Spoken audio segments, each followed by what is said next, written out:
live? Huh? Yeah, نعم. Okay. نعم. السلام عليكم ورحمة الله وبركاته. إن الحمد لله نحمده ونستعينه ونستغفره ونعوذ بالله من شرور أنفسنا ومن سيئات أعمالنا من يهدي الله فلا مضل له ومن يضلل فلا هادي له وأشهد أن لا إله إلا الله وحده لا شريك له وأشهد أن محمدا عبده ورسوله وصلى الله وسلم على نبينا محمد وعلى آله وصحبه وسلم تسليما حياكم الله. نعم. So I do apologize for the slight delay and the تأخير في هذا الدرس اليوم. But in no time, inshallah, we're going to be on our way going through this book. Barakallahu feekum. So who remembers where we left off? Yeah? What was the last thing we mentioned in regards to this book? None kind of harder. Who was present with us? When was Imam Ahmad born? 164 Hijri. 164 and died? 24. Ahsantu. No time for Alhamdulillah. Okay.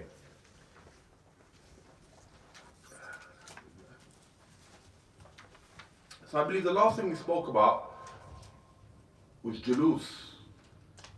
Sitting with whom, Ikhwan? Ahl bid'ah wa Ahl ahwa.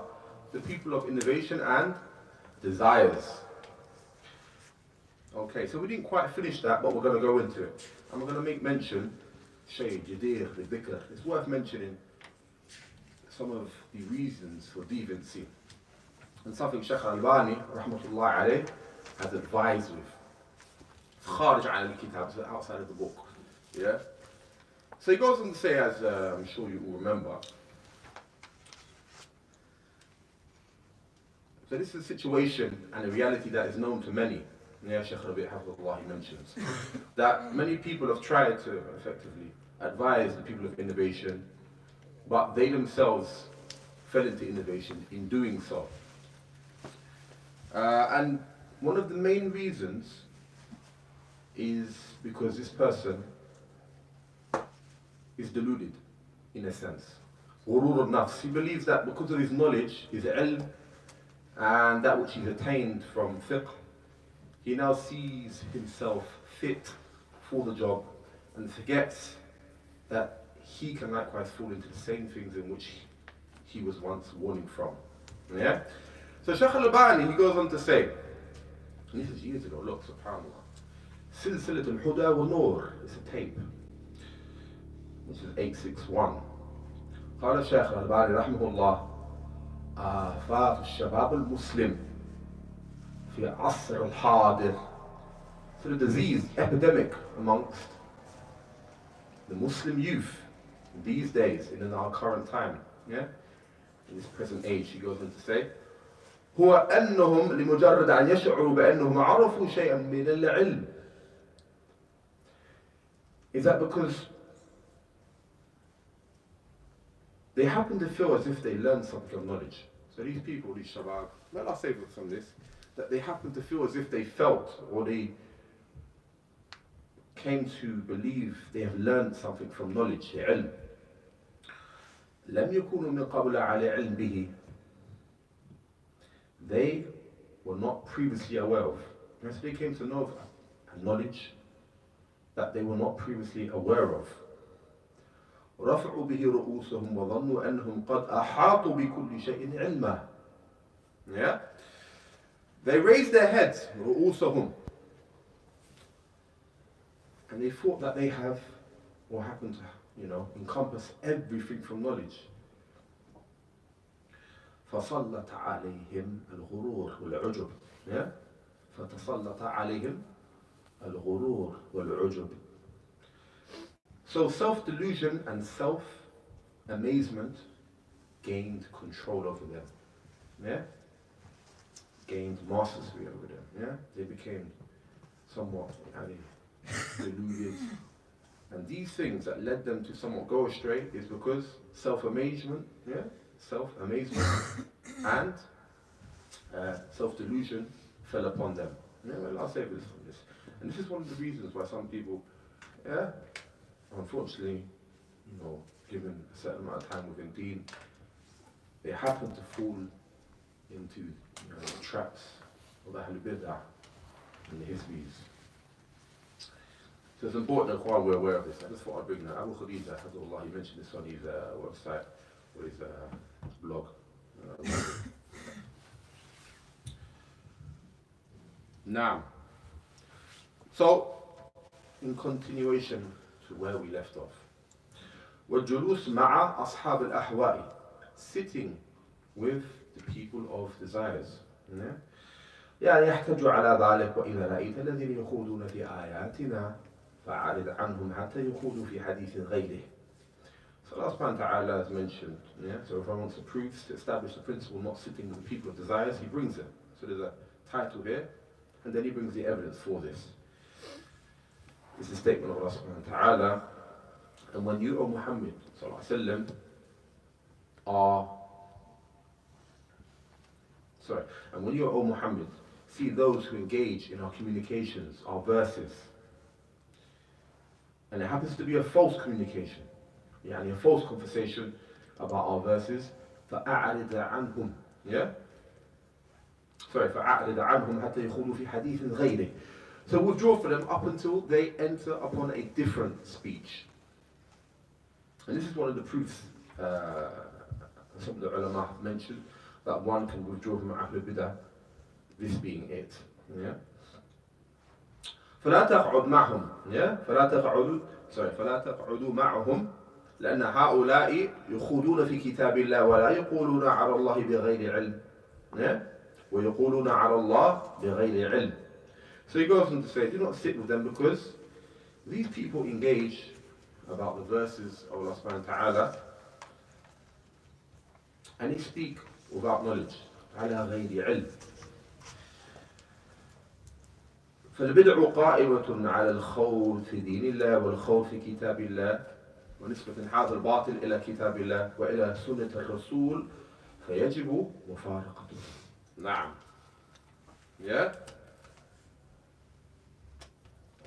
جيب لهم الكراسي.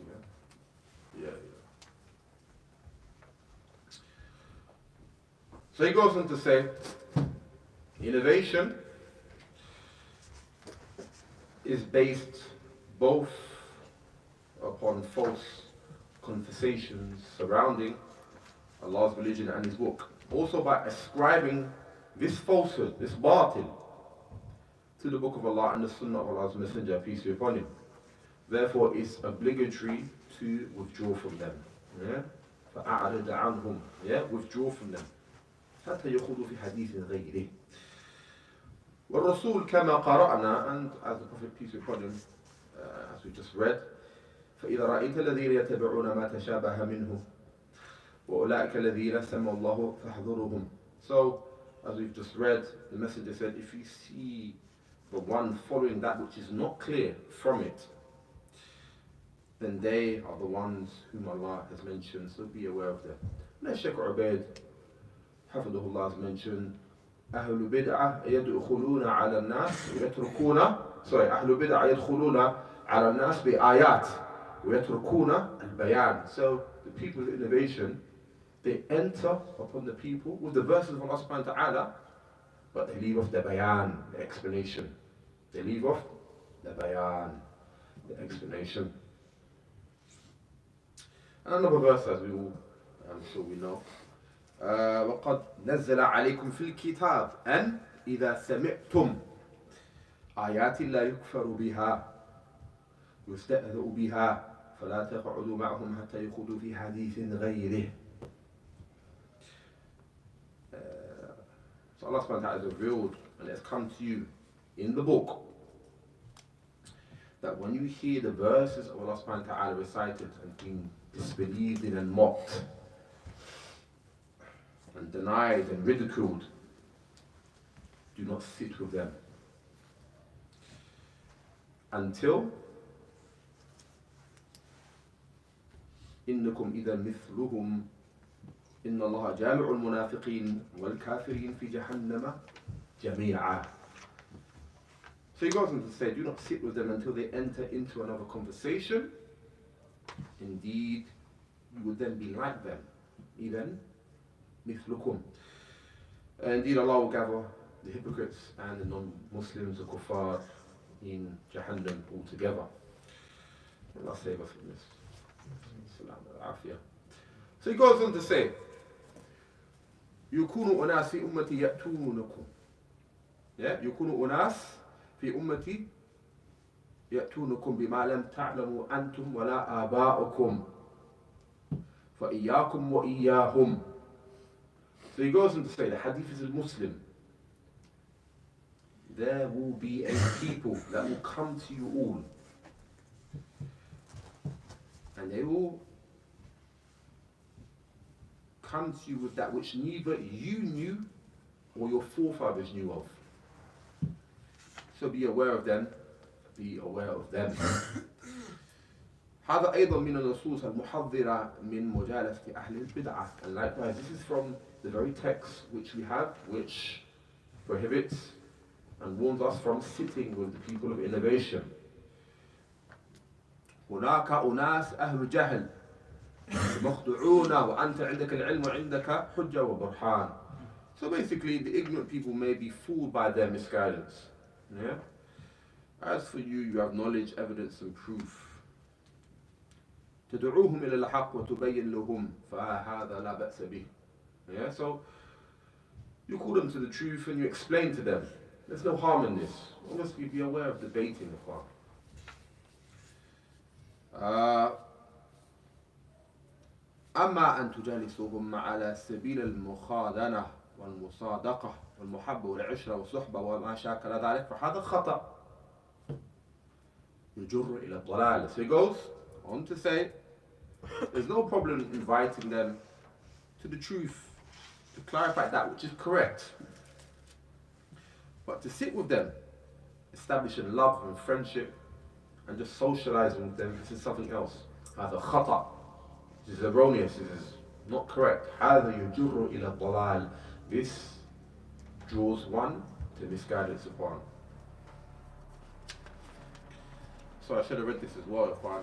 And in regards to the ayah, فإذا رأيت الذين يخوضون في آياتنا فأعرض عنهم حتى يخوضوا في حديث غيره.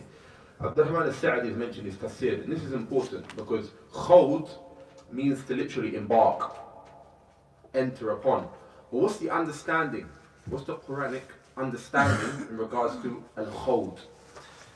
Al-murad bil-khawd fi ayatillah. So the intent in regards to al-khawd, to embark upon. التكلم بما يخالف الحق. التكلم بما يخالف الحق. It is to basically converse about that which opposes the truth. Yeah? To enter upon a conversation in which opposes the truth. Yeah? من تحصيل المقالات الباطلة ودعوة إليها بدء أهلها والإعراض عن الحق والقدح فيه وفي أهله. So he goes on to say, including false statements, invited to such falsehood. Yeah, the ambiguous terms in which DaaruSsunnah didn't use. Still Iyaad that are just ajib. They don't resemble the statements of the Salaf. And then likewise praising the people of falsehood, renouncing or abandoning truth and vilifying the truth of its people. You know, you hear people saying stuff like, oh, mashallah, Abu Bakr Baghdadi. So, you know, I can't understand, get out of there. Yeah? Or they start saying some, you know, insane Sufi sheikh. He can fly from one mountain to another and he can forgive your sins. Get out of there. Yeah? So he goes on to say, فَأَمْرَ اللَّهُ رَسُولُهُ أَصْلًا وَأُمَّتُهُ تَبَعًا. So thus Allah commanded His messenger. He commanded His messenger as a basis, and His nation, His ummah, following suit in this command concerning those who they find engaging in false conversation regarding the aforementioned. Yeah. And to shun them. Yeah. بالإعراض عنهم وعدم الحضور مجالس الخائدين بالباطل والاستمرار على ذلك حتى يكون البحث والخوض في كلام غيره إذا كان في كلام غيره زال النهي المذكور. So this is just Abdurrahman al-Sa'di mentioning the tafsir, his explanation, his sharh. To shun them out and not attend their gatherings and to continue doing so. So until the discussion and conversation turns to another form of speech, and if the speech becomes of a permissible nature, then specified prohibition, tahrim, does not apply. Naam. So the main thing, إخوان, الخوض في هذه الآية بمعنى التكلم بما يخالف الحق. So the intent behind khawd in the ayah is speaking about that which opposes the truth. Is that mafhum? Is that clear, yeah? Alhamdulillah. That's the main thing. In regards to what we just read,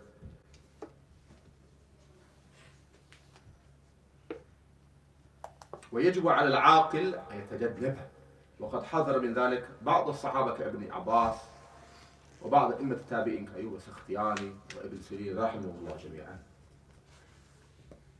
So, but to sit with them, يعني the people of innovation, to socialize, يعني to establish friendship. And this is a mistake. He goes on to say, it can lead to misguidance. يجر إلى الضلال. It's absolutely incumbent upon the one who has such sound intellect, al-aqil, to withdraw himself and not enter upon this thing. And some of the companions, such as Ibn Abbas, warned from sitting with the people of innovation and desires. And likewise, the Imam Tabi'in did so. Such as Ayyub al-Sakhtiyani, Ibn Sirin, they were warned from them. كان واحد منهم لا يستمع إلى صاحب بدعة حتى ولو عرض عليه أن يقرأ عليه حديثا أو آية. So he goes on to say, there were some individuals amongst them that they wouldn't even listen to a hadith or ayah from a person of innovation. Hadith or ayah, it's revelation, they still wouldn't even listen to that. فيقول لا فيقال له لماذا. So I'd be like, why not? Why don't you do that? قال إن قلبي ليس بيدي. Verily my heart is not between my hands. أخشى أن يقذف في قلبي fitnah. So I fear basically he may strike something into my heart that won't leave. فلا أستطيع أن أنتزعها. I won't have the ability to remove it. فسلامة لا يعدلها الشيء فلا يعرضن الإنسان نفسه إلى الفتنة خاصة إذا كان يعلم من نفسه ضعف. This is the most important part of Quran. So I feel that some type of trial will pierce my heart, a fitnah, and I won't be able to remove it. And there is nothing equal and more cherished than being safe from fitnah and innovation. يعني كفر, nifaq, hypocrisy, ilhad. No one should put themselves in a situation where they can be trialed and tested, especially the one who knows himself to be weak. It's in the throne of Quran. And if you know yourself and you may not be that grounded, if you are grounded, as you can see the Sahaba, the Tabi'in, they themselves withdrew themselves from these very types of conversations. So how about us? In Bab Ola. It's funny because people are ready to risk their deed, but when it comes to their wages, they would never do that. If it's a month's wage on the line, he won't risk it. When it comes to his deen, I'm not sure. Apparently you've got to put precedence for your religion before your wages. Not saying the wages ain't important, but your deen comes first. So even if it happens to be a thing where an individual does have knowledge to repel batil, let's look what Ibn Taymiyyah said. So he goes on to say knowledge and the ability to clarify it. العلم والقدرة على بيان فيه. العلم والقدرة على البيان فيه. Knowledge and the ability to clarify it. And this is very important, because a lot of people think because someone who has knowledge, therefore it's upon him. Listen to this very carefully. قال ابن تيمية ليس كل من وجد العلم قدر على تعبير عنه والاحتجاج له. تعبير عنه والاحتجاج له. Not everyone who has attained knowledge, not everyone who has attained knowledge has the ability to express it or establish it as a proof. فالعلم شيء, knowledge is one thing. وبيانه شيء آخر, and clarifying it is another.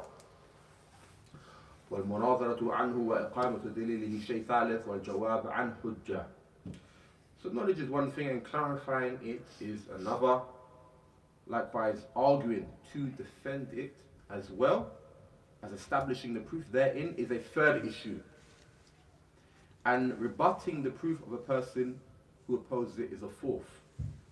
Yeah, so mashallah, you may have memorized a few rudud and ayat. It's excellent. But as mentioned, it's another thing taking it to the field and going out there and battling the debate. This is something else. I know people can somewhat be slightly charged. Mashallah, you watch a few Shamsuddin videos at the park. It's slightly different. Yeah, trust me. He's been doing it for some time, and alhamdulillah, Allah subhanahu wa ta'ala has given him something of kalam. So may Allah subhanahu wa ta'ala preserve him and aid him in that dawah. But we're not all Shamsuddins, yeah, or Abu Hakims and Abu Khadijas. I'm not from them either, but you have to be weary of this reality. Yeah?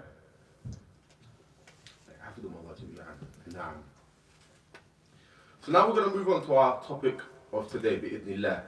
منزلة السنة وعلاقتها بالقرآن.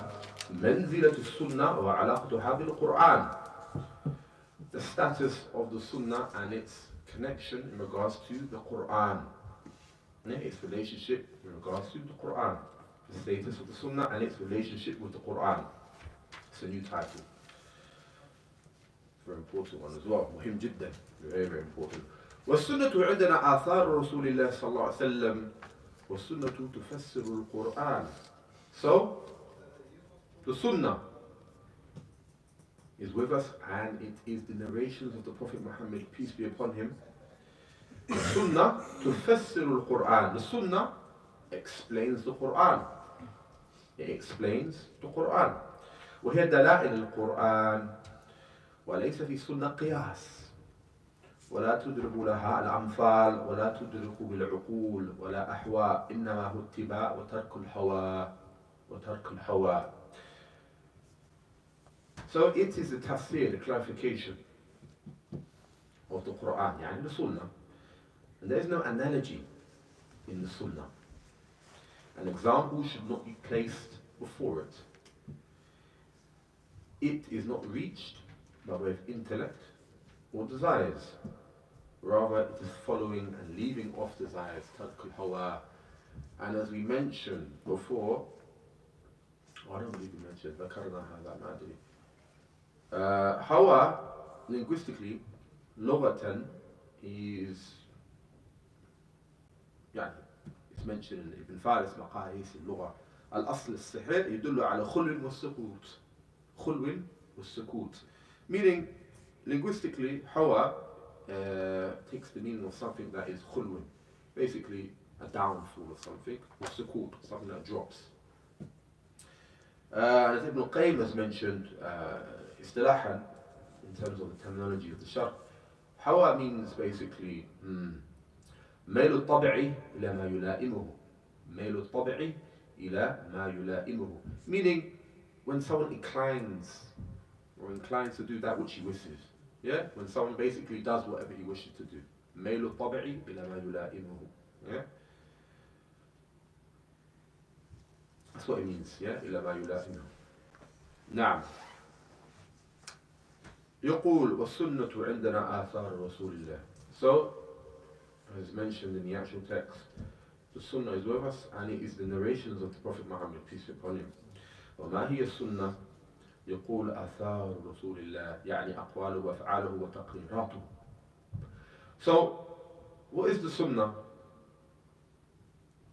Imam Ahmad says the Sunnah is the narrations of the Messenger, peace be upon him. His actions, his sayings, and his tacit approvals. His actions, his sayings, and his tacit approvals. وهي التي فرض الله تبارك وتعالى علينا اتباعها والتمسك بها, and that which Allah subhanahu wa ta'ala has made obligatory upon us, following it and holding firm to it.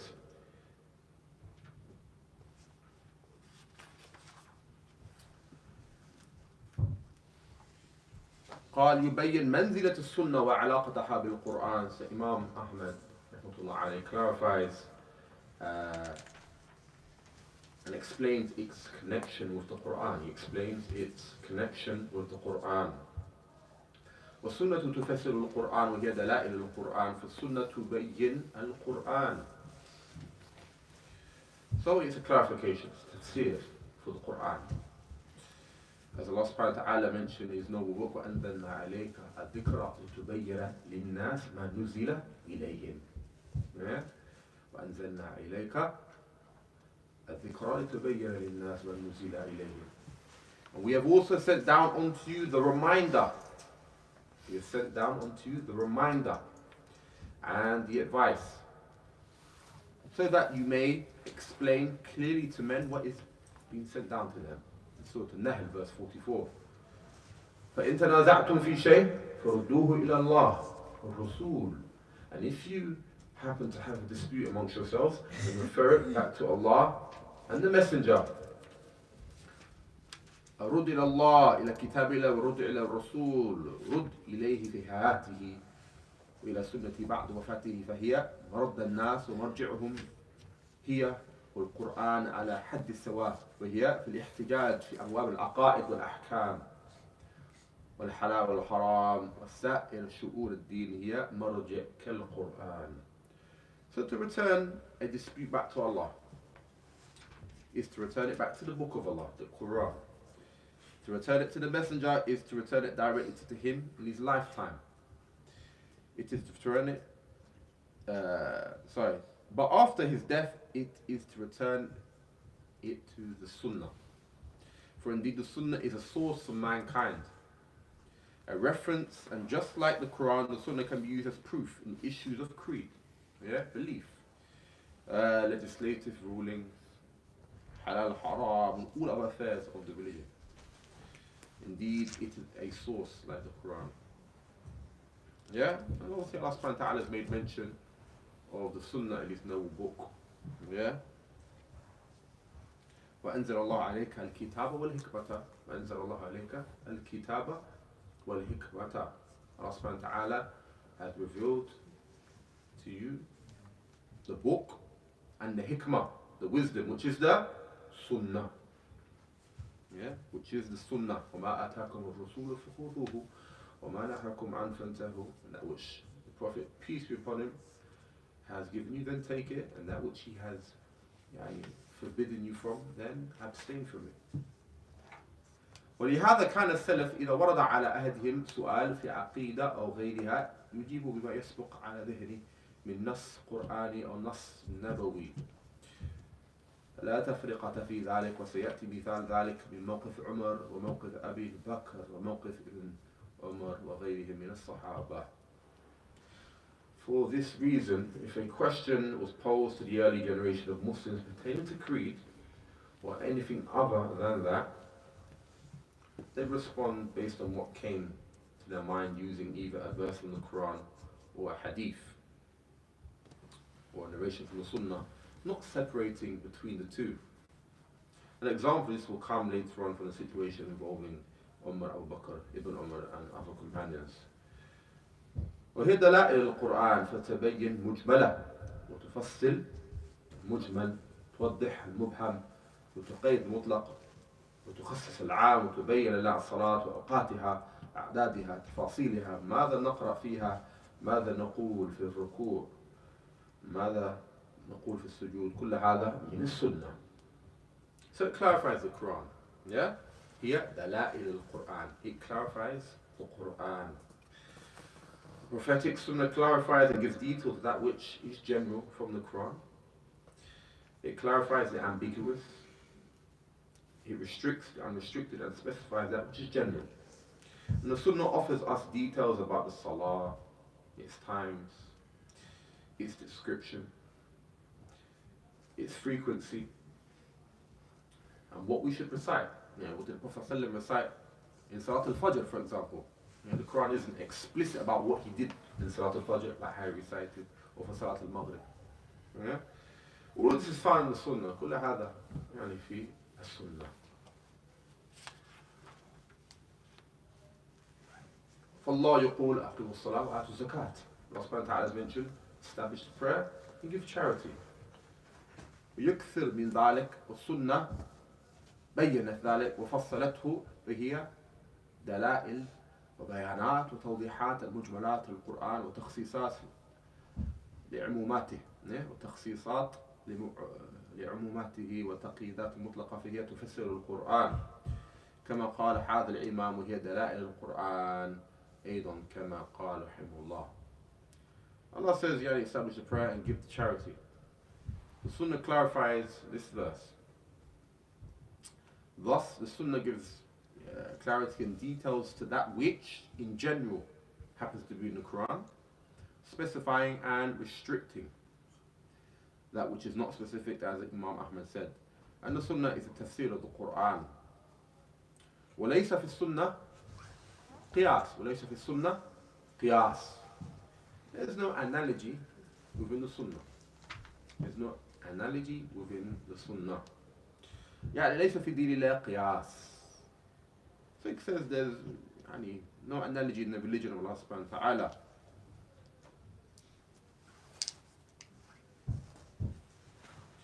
إذا النص فلا قياس لا يعارض بعقل ولا بقياس ولا بالرأي ولا بشيء ما يسعنا إلى تسليم.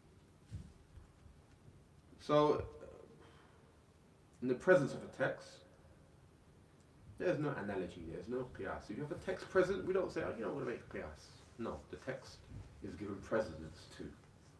الصدارة لمن الصدارة لقول الله سبحانه وتعالى وكلام رسوله.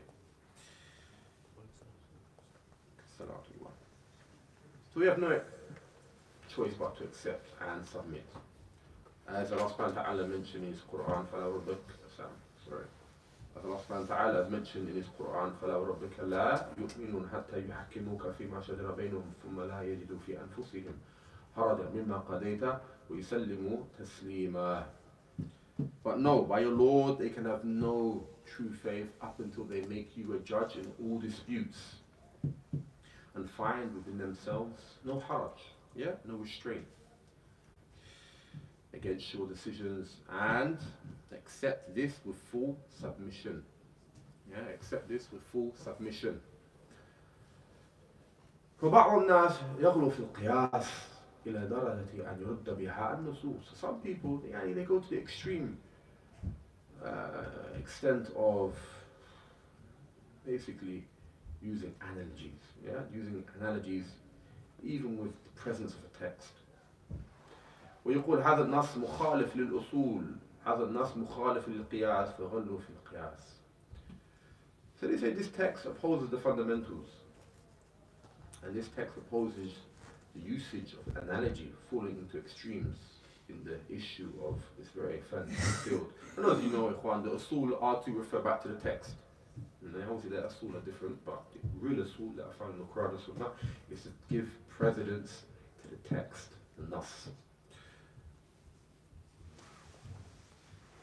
نعم, so we're not going to read all of this, but يقول باستقراء ما من إجماع إلا وجدناها ما من إجماع إلا وجدنا له نص كذلك ما قاست طائفة قياسا إلا وجد نص في معنى ذلك القياس لكن يتفاوت الناس في استيعاب النصوص. So he says, based on examinations, there's no consensus except that we find a text to support it. Likewise, no group used a correct analogy except that there is a text with the same meaning.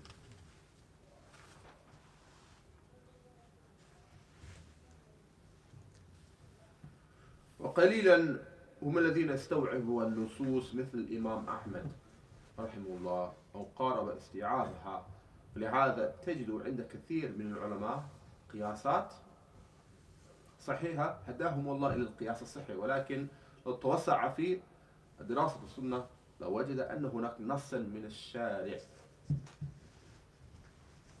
لأن الرسول بين الأصول والفروع بحيث لم يترك هذا أو شيء لم يترك شيء.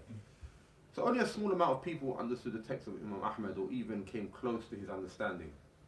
Because of this, you find many scholars have used analogy correctly with the guidance of Allah subhanahu wa ta'ala, but with a more expansive study of the prophetic Sunnah. A text will be found in the Islamic legislation. This is because the Messenger clarified every aspect of the religion, the primary and secondary issues, and he did not leave anything out. Let me talk a shayء. As Allah subhanahu wa ta'ala mentioned, ما فرطنا في الكتاب من شيء. ما فرطنا في الكتاب من شيء. We have not neglected a single thing. Yeah, we have not neglected a single thing. Yani in this book. As Allah subhanahu wa ta'ala also mentioned, اليوم أكملت لكم دينكم وأتممت عليكم نعمتي ورضيت لكم الإسلام دينا. Yeah? This day I perfected your religion for you, completed my favor upon you, and have chosen Islam for you all as your religion. Now,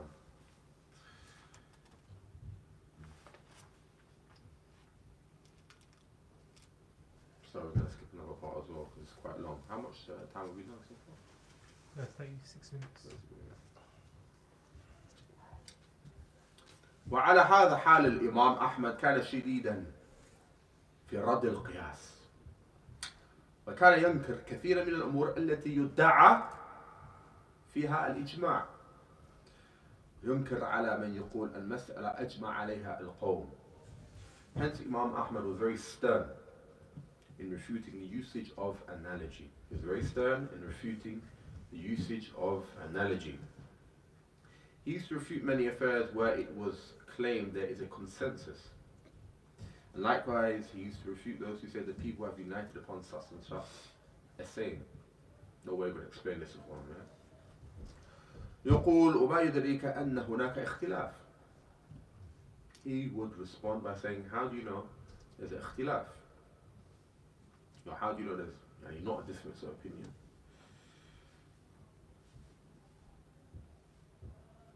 فيقلل لا أعلم خلافا في القضية. So he would say لا أعلم خلافا في القضية الفلانية، ولا يقول أجمعت الأمة على هذه القضية. الأحوط أن يقول لا أعلم خلاف، لأنه قد يكون هناك خلافا لم يبلغه ويطلع عليه. Yeah? So basically, rather he would say, I don't know of a difference of opinion in such and such an issue. And don't say that the Ummah has united upon such and such an issue. It is safer to say, I don't know a difference of opinion concerning this issue. Because perhaps there is an opposing opinion that just has not reached you. لم يبلغه. Or you have not come across. نعم. And also, Sheikh Uthaymeen has mentioned دليل الاجتماع. Sorry, دليل الإجماع is the hadith. لا تجتمع أمتي على ضلالة. لا تجتمع أمتي على ضلالة. The Prophet Muhammad has mentioned, my ummah will not unite upon misguidance. Yeah, my ummah will not unite upon misguidance. Yeah, and also the ayah from the Qur'an, فَإِن تَنَازَعْتُمْ فِي شَيْءٍ فَرُدُّوهُ إِلَى اللَّهِ وَالرَّسُولِ. This is also a proof for ijma'. Yeah, at the time of Sahaba, because it shows that when an issue arises, then you want to return it back to Allah and the Messenger, showing what beforehand there was ittifaq bainahum, there was harmony and agreement. So Allah subhanahu wa ta'ala said, so if you happen to differ, yeah, if you happen to differ, then refer it back to Allah and the Messenger, showing what was before ikhwan, ittifaq bainahum, there was harmony, there was agreement. Yeah? So it shows before there was ittifaq agreement and harmony. Yeah? يعني بين الصحابة. And according to تعليقات, يعني notes of Shaykh Uthaymeen, Imam Ahmad, when speaking about this ijma',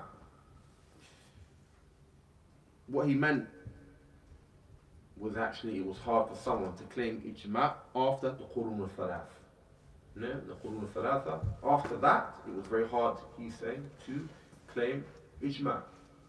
Reason being because he didn't see it possible for someone to somewhat agree with an individual that happened to be in Andalus and another individual that happened to be in Baghdad. He said, how could that be possible?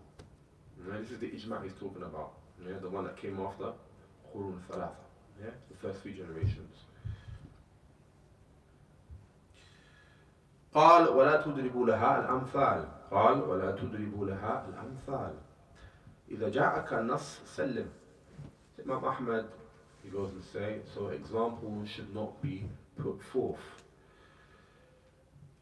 in the presence of clear text. As Allah subhanahu wa ta'ala mentioned, فَلَا وَرَبِّكَ لَا يُؤْمِنُونَ حَتَّى يُحَكِّمُوكَ فِيمَا شَجَرَ بَيْنَهُمْ ثُمَّ لَا يَجِدُوا فِي أَنفُسِهِمْ حَرَجًا مِمَّا قَضَيْتَ وَيُسَلِّمُوا تَسْلِيمًا.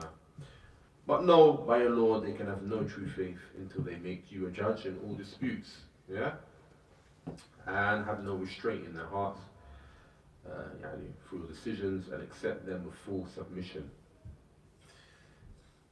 إذا ساق لك الإنسان النص الثابت الصحيح أو الحسن لا تقل والله يعني وتضرب الأمثال. هذا قاله أبو هريرة كما في مقدمة ابن ماجه، قال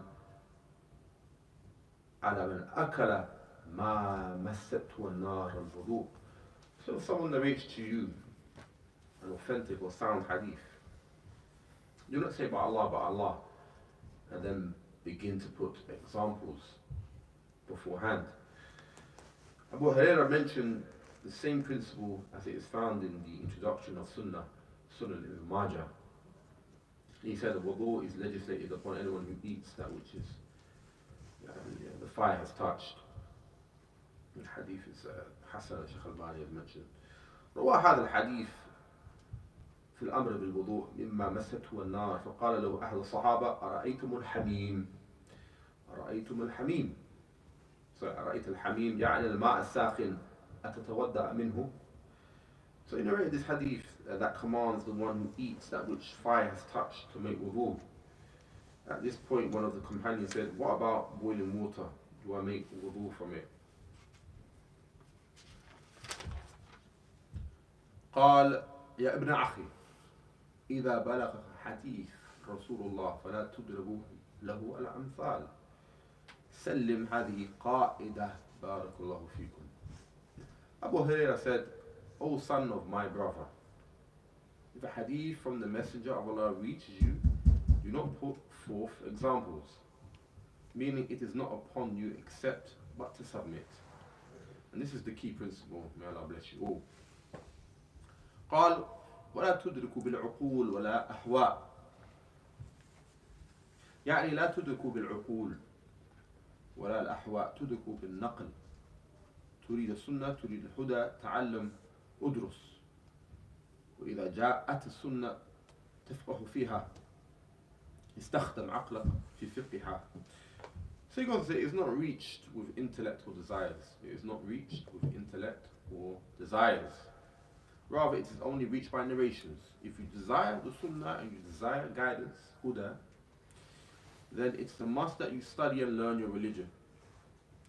If a prophetic text reaches you, use sound intellect and try to understand it. And the Prophet said, peace be upon him, مَنْ يُرِيدُ اللَّهُ بِهِ خَيْرًا يُفَقِّهُ فِي الدِّينِ. Whosoever Allah subhanahu wa ta'ala wants good for, then he gives him sound understanding of the religion. And Shaykh Ubaid, Hafidhullah ta'ala, he mentioned in regards to this hadith, يجعل الشخص على بصيرة. What does it mean here? He gives him understanding of the religion, and يجعله على بصيرة. He makes it upon clear insight in regards to his religion. نعم.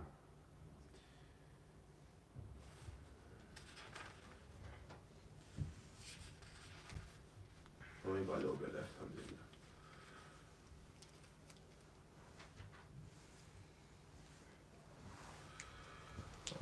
أما بدون نصوص وبدون سنة تريد أن تقول في دين الله فهذا من القول على الله بغير علم وهذا من القول على الله بغير علم. But if you want to speak about Allah subhanahu wa ta'ala's religion without any text, without any sunnah, any ahadith, then this is speaking about Allah without knowledge. And you find this to be something quite prevalent. You find it to be like an epidemic amongst subhanAllah, many individuals. They make things up and subhanAllah, it's terrible.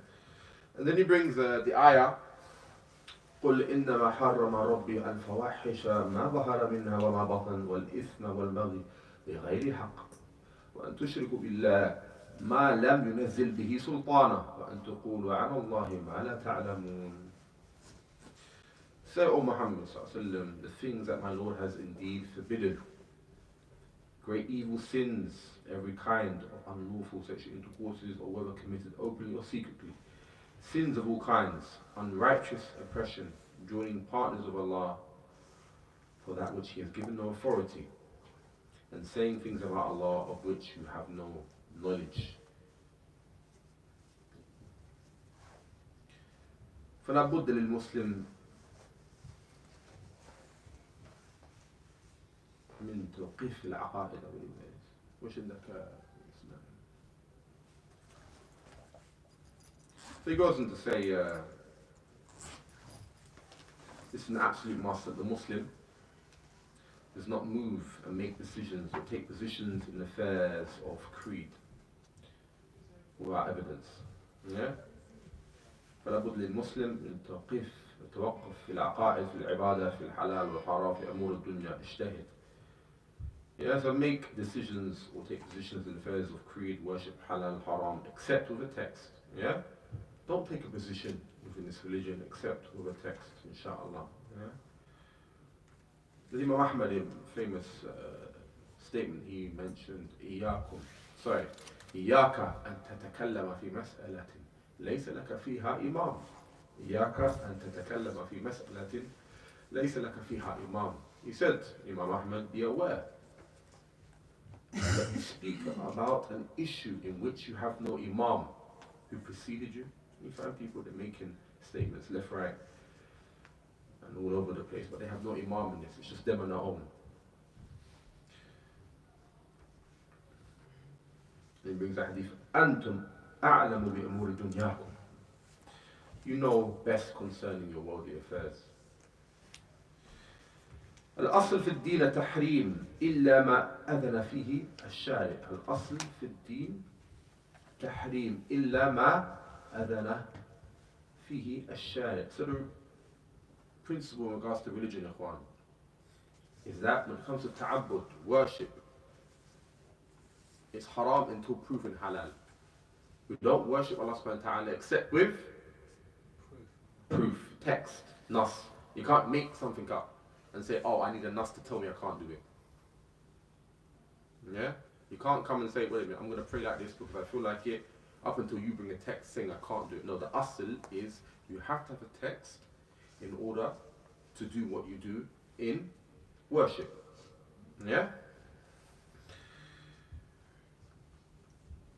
فإذا دخلت بعقلك في دين الله اتبعت هواك وقلت على الله بغير علم وهذا من أكبر الذنوب. So if you entered into the religion of Allah subhanahu wa ta'ala with your intellect and followed your desires and spoke concerning Allah subhanahu wa ta'ala without knowledge, then certainly this is from the worst sins. This is from the worst sins. There's no harm saying Allahu A'lam. Allah knows best. I don't know. Some people, subhanAllah, they go to some of the most prolific places for debate and known arenas for trouble, and then because they've been brought to an area in which they're not somewhat mutamakkin, well versed in, then they start freestyling. The honor of the Muslim is to say, I don't know, Allahu A'lam. You can't start making things up, oh, because they're refuting us, therefore I have to do what I can. No, you do what you can by studying your religion in the masjid. This is what is going to benefit the Muslims. tawadu, one being humble. As the Prophet, peace be upon him, mentioned, man tawadu illa rafa'ahu Allah. Whosoever humbles himself to Allah subhanahu wa ta'ala, then Allah subhanahu wa ta'ala will raise him. You don't raise yourself to the ranks of the sanadid al-kufra, the most severe in disbelief, and those that try to make Islam look bad. You don't do these things, Ikhwan. Yeah? It doesn't matter how much followers you have. Yeah, that's not proof. Yeah, that's not proof.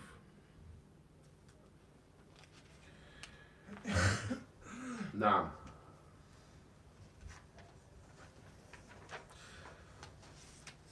وفي بعض الأحيان يصل إلى أكبر من الشرك كما قال ابن القيم لأنه شرح هذه الآية وقال إن النص تدرج فيها من الأدنى إلى الأعلى فأعظمها القول على الله بغير علم.